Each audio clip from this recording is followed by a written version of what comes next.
करीब 22 वर्षों के बाद भी झारखंड के तमाम आंदोलनकारियों की शिनाख्त नहीं होना, उनकी पहचान को स्थापित नहीं करना, ये कहीं न कहीं आयोग की विश्वसनीयता, उसके कामकाज पर सवाल उठाता है। लेकिन इस बात के लिए झारखंड की हेमंत सोरेन सरकार को ज़रूर बधाई दिया जाना चाहिए कि पिछले कुछ महीनों में या कुछ अंतराल में सरकार ने इस बात की कोशिश की है कि तमाम आंदोलनकारियों के चिन्हितीकरण का काम पूरा हो और उस नियम, उस प्रक्रिया, उस फॉर्मेट में भी थोड़ा लचीलापन लाया जाए ताकि ज़्यादा से ज़्यादा लोगों को इसमें समाहित किया जा सके। अब सरकार की गंभीरता नजर आ रही है करीबन 3 वर्षों के बाद, क्या कहेंगे सर?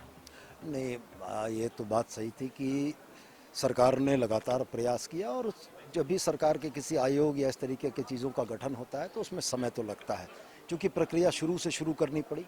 आपको याद होगा कि पूर्ववर्ती सरकारों ने जब आयोग का गठन किया था तो उसके अध्यक्ष को न्यायिक सेवा से सेवानिवृत्त अधिकारी के तौर पर बनाया था। हम लोगों का यह बड़ा स्पष्ट मानना था कि न्यायिक सेवा के सेवानिवृत्त अधिकारी को झारखंड अलग राज्य के आंदोलन की पृष्ठभूमि का जरा भी नहीं मालूम पता था। उन्होंने जो प्रक्रिया के तौर तरीके बनाए, जिसमें दस्तावेजों, जेल में संसीमन, एफआईआर, चार्जशीट के नाम, ये तमाम चीज़ें झारखंड आंदोलनकारियों के पास मिलना एकदम नितांत असंभव था। इसलिए हमें यह प्रतीत हुआ कि मात्र 2 या 4% लोग ही आंदोलनकारी के तौर पर चिन्हित हो पाए, और जो वास्तव में जिन लोगों ने अलग राज्य के लिए अपना सब कुछ छोड़ा वो भी आंदोलनकारी नहीं बन पाए।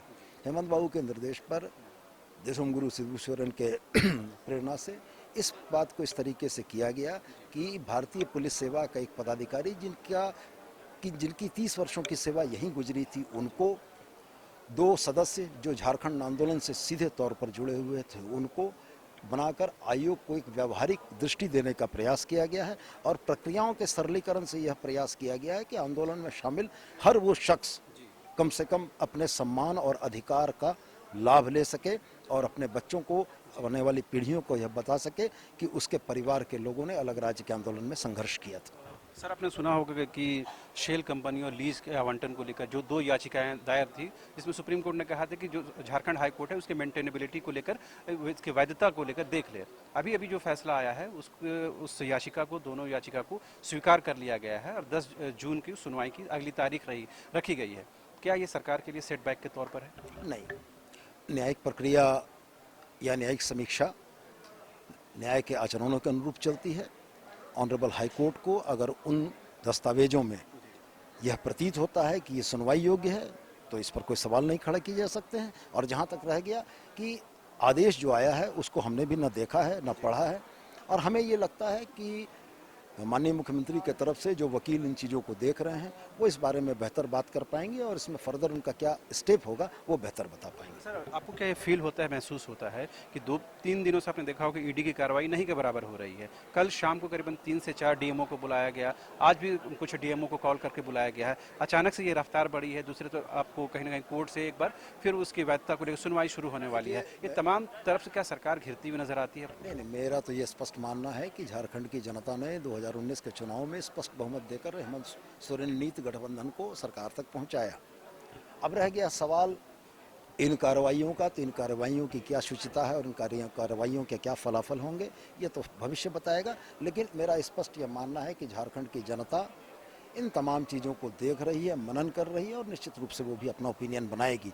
और इस लोकतंत्र में जनता ही जनार्दन है। जनता के का जनादेश अगर है तो ये सरकार अपने 5 साल को मजबूती से पूरा करेगी। लास्ट सवाल है, क्योंकि राज्यसभा चुनाव में हम लोगों ने देखा, ये माना जा रहा था कि जिस तरह सरकार घिरी हुई है उस पर कांग्रेस प्रेशर पॉलिटिक्स करके एक सीट अपने हाथ में ले लेगी। लेकिन जिस तरह से सरकार ने करेजियस डिसीजन लिया और अपने उम्मीदवार को उतारा, आज उनकी जीत भी सुनिश्चित हो रही है। उसके बाद कल जैसे मांडर उपचुनाव को नॉमिनेशन में तमाम जो गठबंधन दल के लोग दिखे, तो लग रहा था जो गांठ बनी है वो खत्म होती हुई नजर आ रही है सरकार के अंदर, गठबंधन के अंदर। गांठ थी ही नहीं कहीं। कांग्रेस के तरफ से एक आग्रह था, चूंकि 30 का संख्या बल हमारा था जो पर्याप्त था हमारे एक प्रत्याशी को राज्यसभा तक पहुंचाने के लिए, तो गांठ कहीं थी ही नहीं। आदरणीय जो प्रभारी हैं झारखंड के, उनका भी यह बयान आया था कि हमें अपेक्षा थी या उम्मीद थी कि गठबंधन दल होने के नाते झामुमो शायद हमारी बात को मानेगा। लेकिन पार्टी के अंदर में एकमत होकर निर्णय इस बात का हुआ था कि हमें राज्यसभा के चुनाव में अपना प्रत्याशी भेजना है।